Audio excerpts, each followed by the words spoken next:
Hello everybody, Mr. Akins here and welcome to What's on the Comic Rack. In this video I'm going to be showing comic book covers drawn by the late great John Romita Sr. Comic Collector Geek's Friday Challenge was a tribute to John Romita Sr.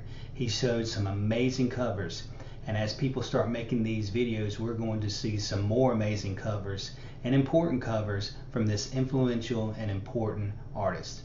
I hope the covers I show are going to be a little different than everybody else's. All the covers are going to be coming from my personal collection, which means I bought those comics off the rack at the time that they came out. That means we won't be seeing any issues of Amazing Spider-Man below 100. We won't be seeing the first appearance of the Punisher. But what we will be seeing is titles that I was reading at the time, or a cover I saw and I liked and I wanted to read that issue. So let's get to looking at the John Romita Sr. covers in my personal collection. Now these comics are in an order, but not least favorite to most favorite or most favorite to least favorite. They're kind of in chronological order. I think I'm going to start off with a cover no one else is going to show, and that is The Invincible Iron Man number 101. Now you're saying to yourself, this isn't a John Romita Sr. cover. You're right. But there is John Romita art on the cover, right here in this corner box. I love corner box art. So why is this cover significant to me? This is the first Iron Man comic I remember seeing and reading. And that corner box is my favorite of all the Iron Man corner boxes. This image by John Romita was taken from Marvel Team Up number 9. It became Iron Man's corner box art in issue number 89. It will remain the corner box art until Iron Man number 123.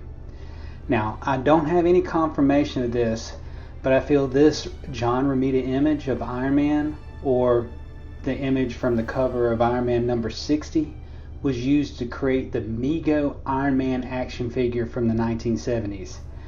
I had one of these when I was a kid, and it was cherished. In a way, I was playing with the physical representation of John Romita art. That's why Iron Man number 101 is on the list. Next on the list, The Amazing Spider-Man Annual number 16. When I bought this comic in 1982 at a grocery store, I was around 13 years old. The cover definitely made me want to flip through this book. The cover has a great crowd shot of many of my favorite heroes who appear inside the comic as well. At this time, I am familiar with John Romita Jr. art because I loved Iron Man, and I loved John Romita Jr. and Bob Layton's work on Iron Man, especially Iron Man number 150. I also started to recognize artwork from various artists and tell which ones I liked and which ones I didn't. I love being able to look at a cover and say, hey, that's Jack Kirby art. Hey, that's John Byrne art. Hey, that's George Perez art. Amazing Spider-Man Annual number 16 was the first time I realized this is John Romita Sr.'s art. I liked it. Not as much as the others, but I liked it enough to want to see more, and distinctive enough that I could recognize it like the others and say, hey, that's John Romita Sr. art. Amazing Spider-Man number 16, again on this list of some of my favorite John Romita Sr. covers. So I'm in the section of the Amazing Spider-Man where all the annuals are. So let's look at the next Amazing Spider-Man annual that John Romita Sr. did. That would be Amazing Spider-Man Annual number 19, covered by John Romita and Mary Wilshire. Of course, John Romita, along with Stan Lee, created Mary Jane Watson. I don't have Mary Jane Watson's first appearance. However, I can show this cover with Mary Jane drawn by John Romita. Cool cover, and hopefully one people don't see when they start talking about John Romita covers. The next cover is another Mary Jane cover and another Amazing Spider-Man Annual number 21. Now I expect this cover to appear on other people's lists, but since I was in the annual section, I had to show it off. If you have a really important Spider-Man event, like the marriage of Peter and Mary Jane, then who else are you going to get to do the cover but John Romita?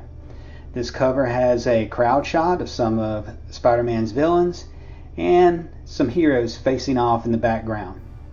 Mary Jane and Spider-Man are in the forefront. This is a great cover. Next we got The Amazing Spider-Man Annual number 22. Cover by John Romita and Ron Perez. This is the first appearance of Speedball and part of the Evolutionary War storyline that summer. It also guest stars Daredevil, the Man Without Fear, which leads us to our final cover. The final John Romita Sr. cover I'm going to show.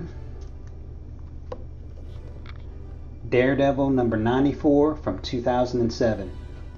This is a great homage to romance cover comics. Great cover with the iconic John Romita Sr. signature right there. So why is this one on the list? I didn't know it at the time, but this would be the last cover by John Romita that I would pick up off the rack. John Romita Sr. passed away peacefully in his sleep on June 12th, 2023, and I'm going to miss going to where comics are sold, looking at the new comics and saying, hey, that's John Romita art. Thanks for the memories and great art, Mr. Morita. You may not have known it, but you were personally part of my life and helped bring joy to a young comic book reader. Thank you, Mr. Morita. You'll be missed.